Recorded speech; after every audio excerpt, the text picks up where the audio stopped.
عليكم ورحمة الله وبركاته. الحمد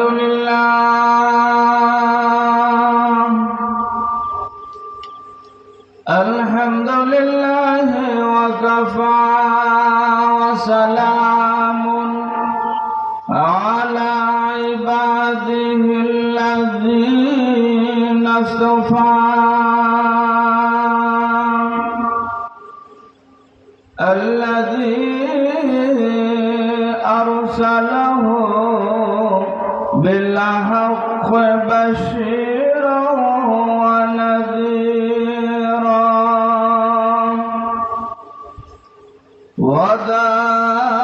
وداعيا إلى الله بإذنه وسراجا منيرا فقد قال الله تعالى في كلامه المجيد والفرقان الحميد সবাই আমার সাথে বলুন আউযু বিল্লাহি মিনাশ শাইতানির রাজীম বিসমিল্লাহির রাহমানির রাহিম আলিফ লাম রা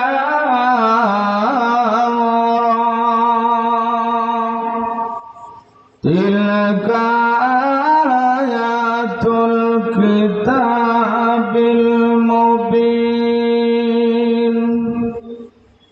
إنا أنزلناه قرآنا عربيا لعلكم تعقلون نحن نقص عليك أحسن القصص بما أوحينا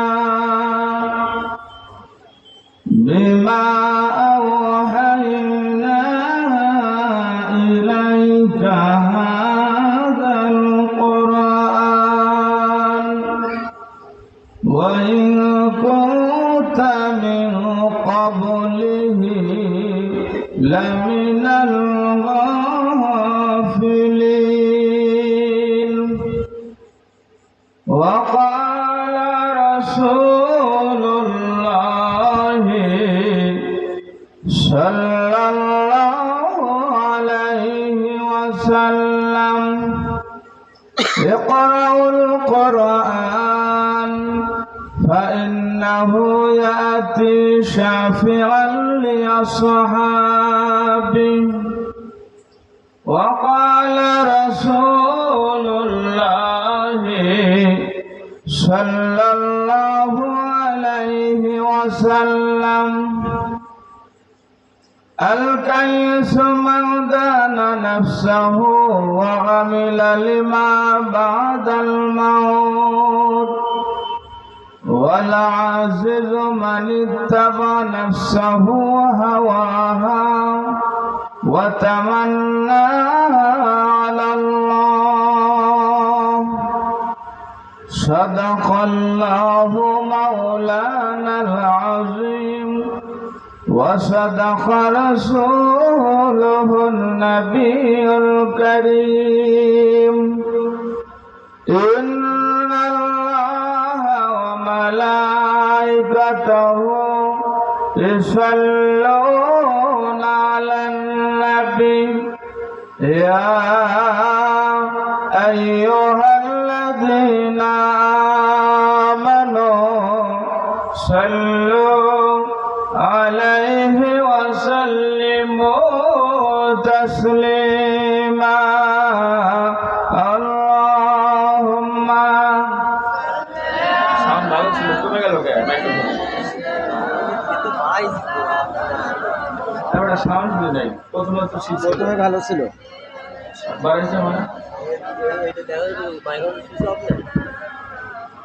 আল্লাহুম্মা সাল্লি আলা, এর প্রথমে সাউন্ড ঠিক ছিল, দুদিন কমে গেল। ওয়া আলা আলি,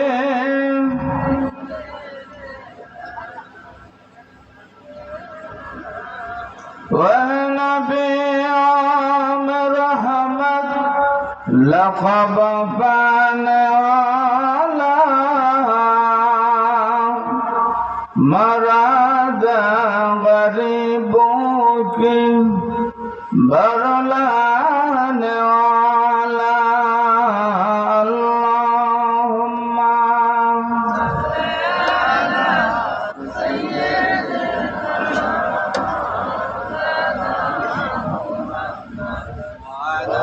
व अला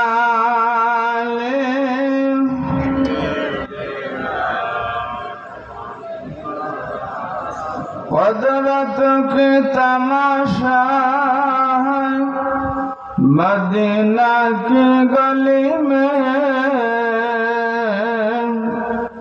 जन्नत के नमूना है मदीना की गली में।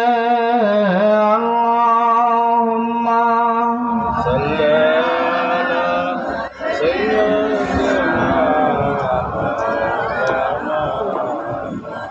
وعلى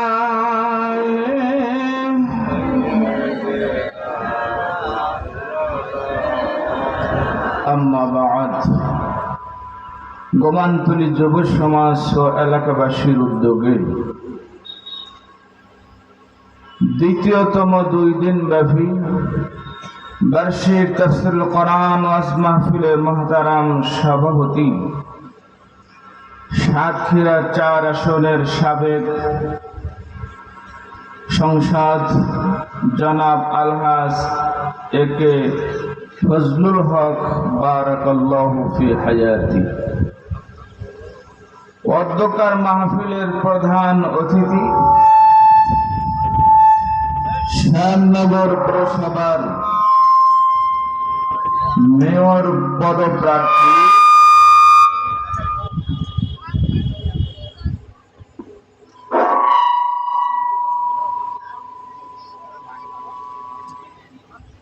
শ্যামনগর পৌরসভার মেয়র পদপ্রার্থী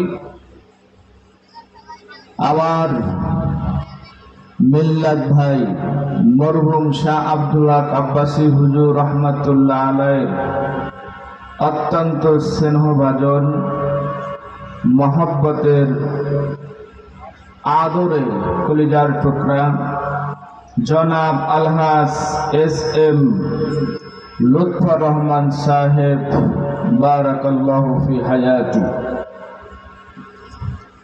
অধ্যক্ষার মাহফিলের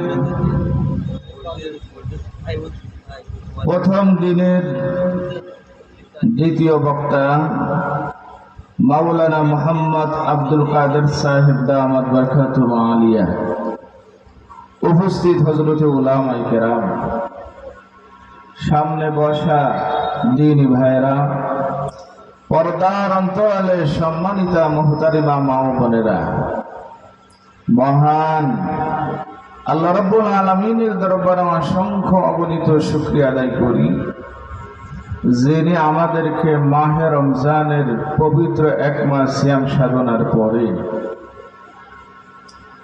শাওয়াল মাসে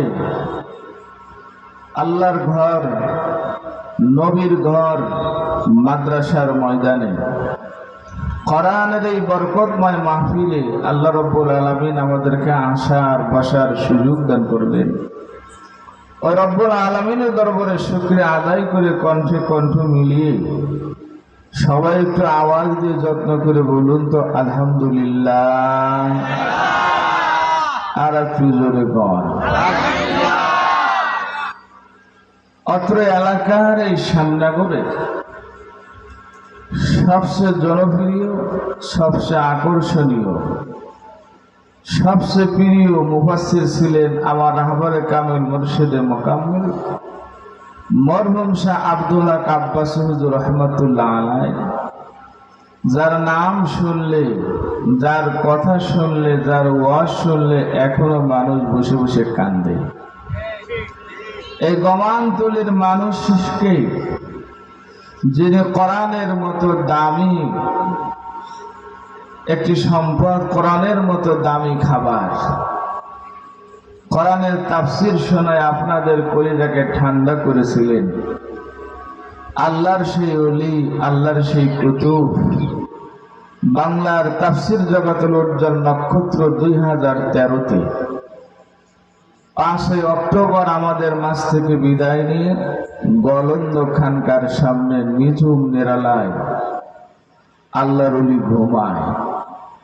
আমরা শুরুতেই দোয়া করি আল্লাহ রাব্বুল আলামিন তিনার ওলির কবরকে নূর দিয়ে পরিপূর্ণ করে দিক। সবাই বলেন আল্লাহুম্মা আমিন। আল্লাহর ওলি প্রত্যেকটা মাহফিলে শ্রোতাদেরকে নিয়ে চমৎকার একটা পদ্ধতিতে শুকরিয়া আদায় করতেন। কি আবেগ ভরা কণ্ঠে আল্লাহর কাছে বলতেন, আল্লাহ আমাদের পক্ষে যা সম্ভব না, আমরা যা পারবো না, আমাদের পক্ষে যা কুলায় না, সব কিছু মিলাইয়া ঝুলাইয়া তোমার শুকরিয়া আদায় করে বলি আলহামদুলিল্লাহ। আপনাদের মনে আছে না হুজুর এইভাবে বলতে? কি বলেন, ঠিক না? আমি আপনাদের সামনে 2 দিন ব্যাপী মাহফিলের আজ প্রথম দিন, রাত বেশি হবে না, 2 দিন মাহফিলের আজ প্রথম দিনে কোরআনের এই দামি ময়দানে আমরা আসার সুযোগ পেয়ে খুশি নেবে যায়। সবাই খুশি তো? তাহলে শুকরিয়া আদায় করে বলুন তো আলহামদুলিল্লাহ। কোরআনের ময়দানের দিকে বাড়ি থেকে যারা রওনা দেয়, আল্লাহর হাবিব তাদের ব্যাপারে কত সুন্দর করে কয়, মান সালাকা তারিকান ইলতামিসু ফীহি ইলমা সাহালাল্লাহু লাহু তারিকান ইলাল জান্নাহ। আল্লাহর হাবিব বলেন, বান্দা যখন বাড়ি থেকে,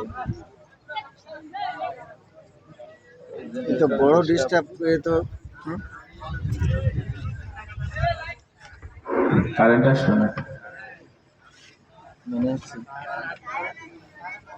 আল্লাহ রাব্বুল আলামিন, আল্লাহর হাবিব কয়, আমার উম্মত যখন বাড়ি থেকে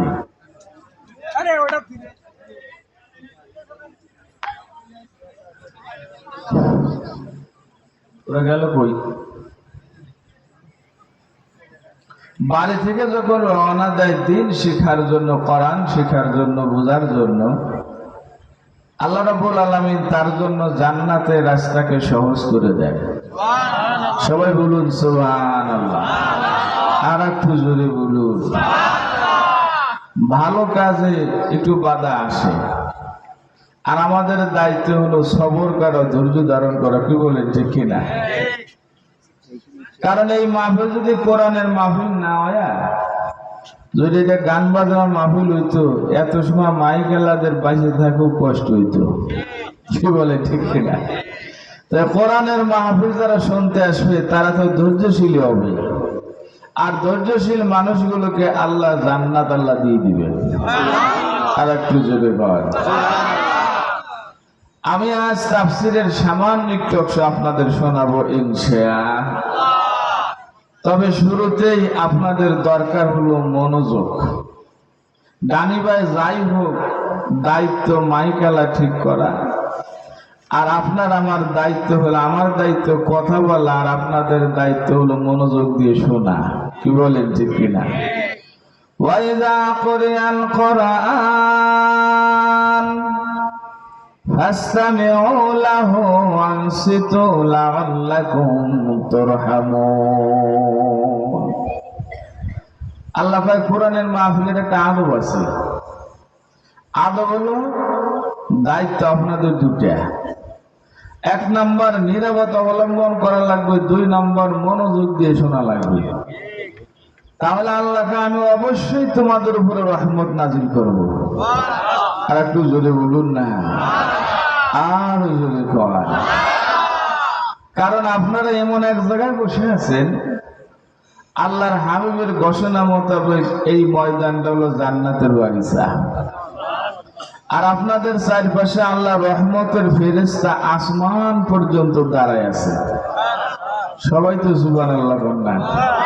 শুধু দাঁড়াই নয়, তারা রহমতের চাদর দিয়ে আপনাদেরকে ডেকে রাখছে। আর একটু জোরে বলেন। তারা শান্তি বর্ষণ করতেছে। আর আল্লাহ রাব্বুল আলামিন ফেরেশতাদেরকে ডাক দিয়ে, ও ফেরেশতারা শোনো, মনোযোগ দিয়ে শোনেন। আল্লাহ ফেরেশতাদেরকে, ও ফেরেশতারা শোনো, ফাউশহিদুকুম আন্নী ক্বাদ গফারতু লাহুম। ও ফেরেশতারা, যেই বান্দারা বাড়িঘর ছেড়ে দিয়ে যে কোরআনের ময়দানে মনোযোগ দিয়ে বসে আল্লাহর কোরআন শোনে, ও ফেরেশতারা তোমরা সাক্ষী থাকো, আমি রব্বুল আলামিন আমার সবগুলোর বান্দার জীবনের গুনাহ মাফ করে দিলাম। আর একটু জোরে। আল্লাহ কয় সবারই মাফ করে দিলাম। ফেরেশতারা কয়, আল্লাহ আমাদের একটু কথা আছে। কি কথা? কয় আল্লাহ সবারই মাফ। বলে হ্যাঁ সবারই মাফ। এখন ফেরেশতারা কয়, আল্লাহ ওই যে কিছু লোক ওয়াজ শোনার জন্য আসে নাই, উনি ওই যে রাস্তায় এসে দাঁড়াইছিল, আর রাস্তা দিয়ে যাচ্ছিল, ওয়াজ হচ্ছিল, এসে দাঁড়াইছে, ওয়াজ শোনা নিয়ে তো বাড়িতে তো আসে নাই। আল্লাহ কয় আমার কোরআনের শ্রোতাদের সাথে যে একটু মিশে গেছে, আমি এই খাতিরে সবাইকে মাফ করে দিলাম। আর একটু জোরে বলে।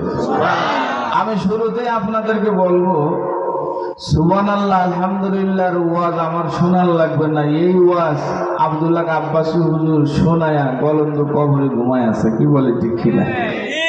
আপনারা জায়গা মতো জোরে জোরে বলতে পারবেন না। আর আমি যদি আপনাদের প্রশ্ন করি, আপনারা আমার প্রশ্নের একটু জবাব দিবেন। পারবেন ভাই? রাজি আছেন তো? ও যে আমি মাঝে মাঝে বলি, এক বক্তা চোখ বুঝে ওয়াজ করে, 1 ঘন্টা পরে তাকাইছে, দেখে শ্রোতায় একটাও নাই। বক্তা কয়, হারে আল্লাহ, আমি ভদ্র মানুষ, চোখ বুঝে ওয়াজ করি, এলাকার মানুষ বিয়াদব, আমারে ফেলাইয়া সব কিছু চললে একজন আছে বসিয়া। বক্তা কয়, সব এলাকার মানুষ সিটার বাটপার সিটিং বাস। বাবা তুমি যে বসে আছো, তুমি আল্লাহওয়ালা? কয় না হুজুর, আমি আল্লাহওয়ালা না, হলো মাইকওয়ালা। এজন্য আমি কিন্তু আপনাদের ধৈর্য হারা করে কোনো কথা বলবো না। আপনাদের ধৈর্যের মধ্যে ওয়াজ শেষ হবে ইনশাআল্লাহ। আমি আপনাদের চেহারার দিক তাকায় তাকায় কথা বলবো, আপনারা কার দিক তাকায় থাকবেন? মাইকেলার দিক। যে আবার মাইক বন্ধ হইল নাকি? এবার বন্ধ হইলে বুঝে লাইট দিয়ে শুরু করবো মাইক, তা করবেন না তো? আমার ভাইরা, আচ্ছা বলেন তো, কোনো মাহফিলে বসার পরে যদি জায়গা ফাঁকা থাকে দখল করে কে? কত শয়তান আমাদের বন্ধু না শত্রু? শত্রু। তা শত্রুটা জায়গা দেবেন না তারাই দিবেন? আমি আপনাদের আগাইতে বলবো না। কিছু মাহফিলে আগাইতে করলে শ্রোতারা উঠে হাঁটা দেয়। এজন্য যদি হাঁটা দেন তাহলে আগানোর দরকার নাই, ফাঁকা থাক। আর যদি ফাঁকা পূরণ করেন তাহলে একটু জিকির করেন আর আগায় আসে লা ইলাহা ইল্লাল্লাহ। বাইরে যারা আছে চলে আসে, অল্প সময়ের মধ্যে তাফসীর শুরু হবে ইনশাআল্লাহ। লা ইলাহা ইল্লাল্লাহ, লা ইলাহা ইল্লাল্লাহ,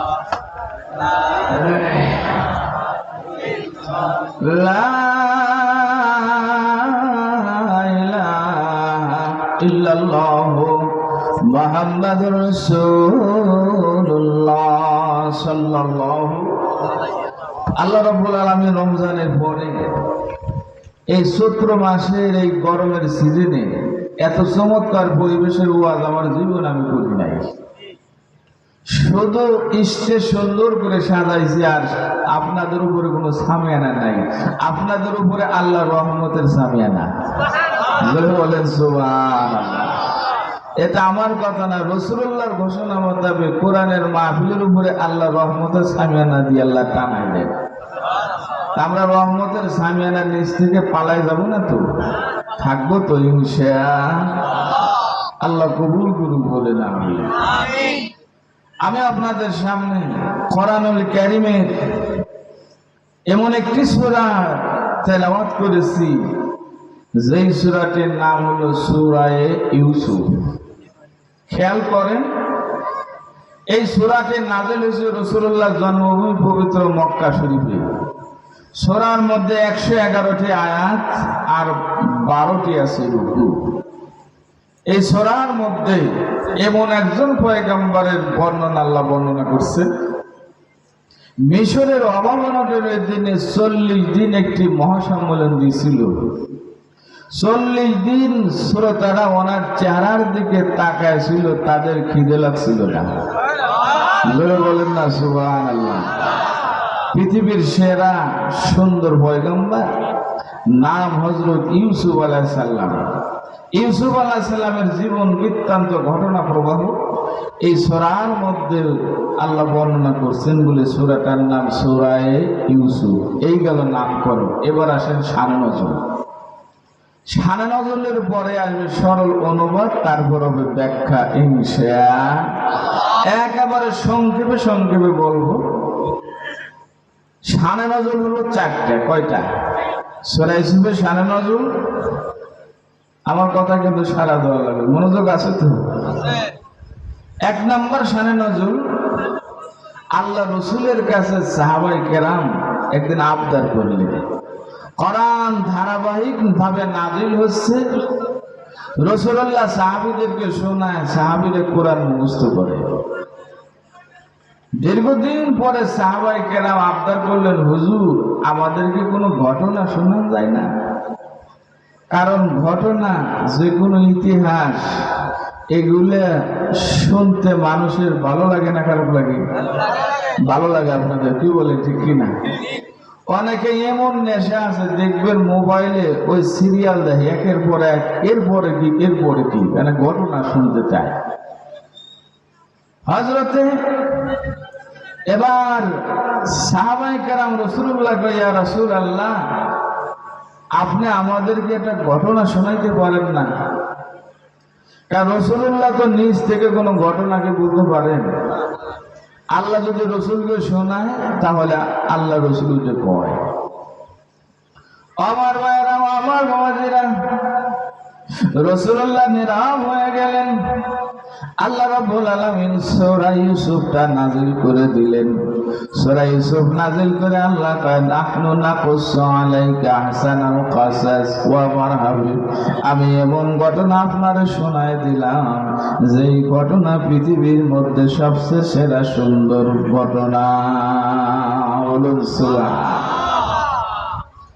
2 নম্বর সূরায় ইউসুফ নাজিলের কারণ হলো, এটা ছিল রাসূলুল্লাহকে সান্ত্বনা দেওয়া। আল্লাহ রাব্বুল আলামিন এই জন্য নাজিল করছেন, শানে নজুল যদি না বোঝেন তাহলে কিন্তু তাফসীর বুঝবেন না। এজন্য খুব খেয়াল করে। রাসূলুল্লাহকে সান্ত্বনা দেওয়ার জন্য আল্লাহ সূরা ইউসুফ নাজিল করছে। কিভাবে সান্ত্বনা? সান্ত্বনা হলো হযরত ইউসুফ আলাইহিস সালামের আপন ভাইরা 10 ভাই ইউসুফ আলাইহিস সালামের বিরুদ্ধে ষড়যন্ত্র করে বাড়ি থেকে নিয়ে এমন মারছে, মারে আদা মারা করে কয় দিছে ফেলাইয়া, কয় ভরে মরু। আল্লাহ রাব্বুল আলামিন সেই জায়গা থেকে জান্নাতি খাবার খাওয়ায়া মিশরে নিয়ে জেল খাটাইয়া, জেল থেকে বের করে মিশরের প্রধানমন্ত্রী বানাইছে। শত্রুতা করছিল কারা? সবাই তো কর না, পিছনের বাইরে কর। শত্রুতা করছে আল্লাহর হাবিবকে। আল্লাহ রাব্বুল আলামিন সান্ত্বনা দিয়ে কয়, ও আমার হাবিব, আপনার চাচাতো, মামাতো, খালাতো বংশের লোকেরা আপনার বিরুদ্ধে ষড়যন্ত্র করে, আপনার হত্যার ষড়যন্ত্র করে, আপনার মনে কত ব্যথা দেয়, কত কষ্ট দেয়। ইউসুফ আলাইহিস সালামের ভাইরা ইউসুফকে কষ্ট দিয়েছিল, হত্যার ষড়যন্ত্র করে বাড়ি থেকে বের করে নিয়ে গেছিল। কুয়ার ভিতরে ফেলায় মারবে, আমি আল্লাহ সেখান থেকে টান দিয়ে উঠে মিশরের প্রধানমন্ত্রী বানাইছি। ও আমার হাবিব, আপনি ধৈর্য ধরেন, কষ্ট করেন, আপনি সবর করেন, কিছুদিন পরে মক্কার পরিবেশ পরিবর্তন হয়ে যাবে, নেতৃত্ব আপনার হাতে আসবে। যেই মানুষগুলো আজ আপনার উপর চোখ রাঙায়, ওরা আপনার দেখলে এক সময় ভয় পাবে। ও আমার হাবিব, ইউসুফ আলাইহিস সালামের বাইরে ইউসুফ আলাইহিস সালামরে পিটাইছিল, কিলাইছিল, থাবুর মেরেছিল। ওই ভাইগুলো ইউসুফ আলাইহিস সালামের সামনে দাঁড়ায় থর থর করে কাঁপবে। এমন পরিবেশ আমি আল্লাহ করে দেব। ও আমার হাবিব, আপনি ধৈর্য ধরেন। মক্কার মানুষ জুলুম করে, নির্যাতন করে, মক্কার মানুষ আপনার সামনে দাঁড়াইলে থর থর করে কাঁপতে থাকবে। এই পরিবেশ এক সময় আপনার জন্য হবে। বলেন সুবহানাল্লাহ। 2 নম্বর ছিল সান্ত্বনা, সংক্ষেপে বলি। 3 নম্বর, মক্কার কাফিরেরা, মদিনার মক্কার কাফিরেরা আল্লাহর হাবিবের কাছে জিজ্ঞাসা করছিলেন, ইয়াকুব এবং ইউসুফ আলাইহিস সালামের জীবন বৃত্তান্ত আপনি বলেন তো দেখি, আপনি যদি পয়গম্বর হয়ে থাকেন। আল্লাহ রাব্বুল আলামিন সূরা ইউসুফ নাযিল করে দিয়েছে। একেবারে ইহুদি আলেমরা দেখে, আমরা তৌরাতে যা পড়ছি, ইনজিলে যা পড়ছি, মুহাম্মদ সাল্লাল্লাহু আলাইহি ওয়াসাল্লাম হুবহু সেই বর্ণনাই দেয়। সুবহানাল্লাহ। ৪র্থ নাম্বার সূরা ইউসুফ নাযিলের কারণ হলো, ইহুদিরা প্রশ্ন করেছিল, ইয়া রাসূলুল্লাহ, ইয়া হাবিবাল্লাহ, হুজুর, এই জর্ডান কেনান থেকে ইয়াকুব আলাইহিস সালামের বংশধরেরা কেন মিশরে গিয়েছিল বলেন তো দেখি, কেন গিয়েছিল? আল্লাহ রাব্বুল আলামিন সূরা ইউসুফ নাযিল করে সেই বর্ণনা দিয়েছে। এই গেল সাড়ে নজর। এবার আসেন আমাদের ধারাবাহিক আলোচনা। হযরত ইউসুফ আলাইহিস সালামের পিতার নাম হলো ইয়াকুব আলাইহিস সালাম, দাদার নাম ইসহাক আলাইহিস সালাম, পরদাদার নাম ইব্রাহিম খলিলুল্লাহ। সবাই নবীর বংশ, বলেন সুবহানাল্লাহ। আর একটু জোরে কয় খতকে আবাদে চলি বাজারেরা, খতকে আবাদে চলে বাজারেরা, কে বায়াত গুল মে খরি গুল জারেরা। আর সুবহানাল্লাহ বলতে চান না, ঠোঁট আটকায় রাখেন, বললে কি লাভ জানেন? আল্লাহ রাব্বুল আলামিন কয়, বান্দারে, দুনিয়ার ভিতর থেকে যদি আমার একটা ফুলের কলি দাও, আমি রব্বুল আলামিন জান্নাতে তোমার ফুলের একটা বাগান দেব। আর মৃত্যুর পরে যদি ফুলের বাগানও দাও, আমি আল্লাহ ফুলের কলিও দেব না। এজন্য আজকের সুবহানাল্লাহর কিন্তু অনেক ভ্যালু, অনেক মূল্য। আপনি আজ সুবহানাল্লাহ উচ্চারণ করবেন, হাসরের ময়দানে দেখবেন মিজানের পাল্লা আল্লাহ সওয়াব দিয়ে ভরে দিয়েছে। হাদিস শরীফের মধ্যে আসছে, বান্দা যখন সুবহানাল্লাহ, আলহামদুলিল্লাহ, আল্লাহু আকবারের তাসবিহগুলো পড়ে, গাছ থেকে পাতা যেমন ঝরঝর করে, গাছের পাতা পাকলে যেমন নাড়া দিলে ঝরঝর করে জমিনে পড়ে, বান্দার আমলনামা থেকে গুনাহগুলো এরকম ঝরঝর করে পড়তে থাকে। আর একটু যদি হয়, হযরত ইয়াকুব আলাইহিস সালামের 3 স্ত্রী। প্রথম স্ত্রীর ঘরের সন্তান 6, দ্বিতীয় স্ত্রীর ঘরে 4, তৃতীয় স্ত্রীর ঘরে 2। তার ভিতরে 2 জনের মধ্যে বড় জনের নাম ইউসুফ, ছোট জনের নাম বনিয়ামিন। আমাদের আলোচনা হযরত ইউসুফ আলাইহিস সালাম, খেয়াল রাখেন। ইযা ক্বালা ইউসুফু লিআবিহি ইয়া আবাতি ইন্নী রাআইতু 11 কাওকাবান ওয়াশ-শামসা ওয়াল-কমারা রাআইতুহুম লি সাজিদিন। ইউসুফ আলাইহিস সালাম আব্বুর কাছে থাকি, রাত্রবেলায় স্বপ্ন দেখছে, বাইরে ঘুম থেকে উঠে বাইরে গেছে। ইউসুফ আলাইহিস সালাম আব্বুর কাছে কয়, আব্বু, আমি স্বপ্ন দেখলাম 11টা নক্ষত্র, চন্দ্র, সূর্য আমার সিজদা দেয়। কয় সুবহানাল্লাহ। আর ইয়াকুব আলাইহিস সালাম স্বপ্নের কথা শোনার সাথে সাথে কয়, কারণ জ্ঞানী মানুষ তো, মহাজ্ঞানী পয়গম্বর, স্বপ্নের কি ভবিষ্যৎ বলার সাথে সাথে বুঝতে পারছে। সবাই কি আর স্বপ্নের ব্যাখ্যা বুঝি? কি বলেন, বুঝি? আমরা স্বপ্ন দেখি না, কতক্ষণ দেখেন না? প্রতিদিন রাত্রে 10-12টা করে দেখেন, কি বলেন, ঠিক কিনা?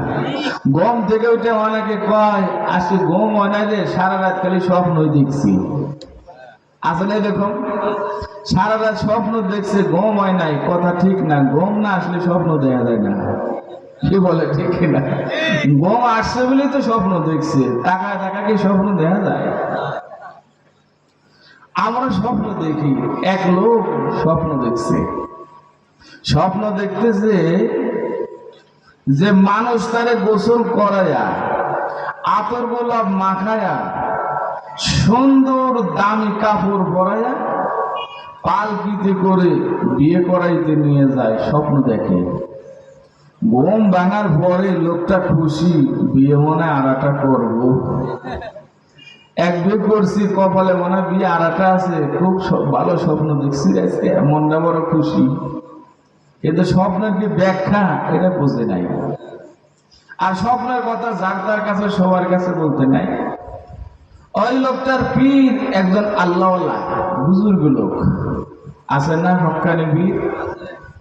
আপনাদের এলাকাটা এখন খালি হয়ে গেছে। আব্বাসী হুজুরের এই স্থান পূরণ করার মতো মুফাসসির আল্লাহর ওলি এলাকা রাখতেছে না, কি বলে, ঠিক কিনা? আসবে। কত মানুষ তার জন্য কান্দে। এই যে আমার শ্রদ্ধেয় বড় ভাই, আপনাদের মেয়র পদপ্রার্থী আব্দুল্লাহ আব্বাসী হুজুরের যে এত ভালোবাসে, এত মোহব্বত করে, কলিজা কাটে যদি দেখায়ও তাও তার এই ভালোবাসা শেষ হবে না, কি বলেন, ঠিক কিনা? এরকম বহু মানুষ আছে আমার হুজুর কেবলাকে কলিজা দিয়ে, মন দিয়ে ভালোবাসে। এমনকি এলাকার মহিলারা পর্যন্ত আব্বাসী হুজুরকে ভালোবাসে, কি বলেন, ঠিক কিনা?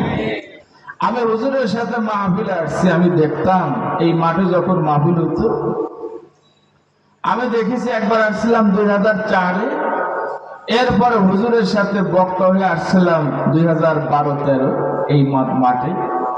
আমি দেখছি মাহফিল এমন অবস্থা, মাহফিলে চতুর্পাশ থেকে হন্ডা, রিক্সা, গাড়ি। আমার মনে হয় মাহফিল শেষ হইলে আধা ঘন্টা জ্যামই লেগে থাকতো, কি বলে, ঠিক কিনা? কত মানুষ দূর দূরান্ত থেকে ছুটে আসতো। আল্লাহর ওলি ওই লোকটার পীর একজন আল্লাহওয়ালা বুজুর্গ, যা হুজুরকে কয়, হুজুর আমি একটা স্বপ্ন দেখছি।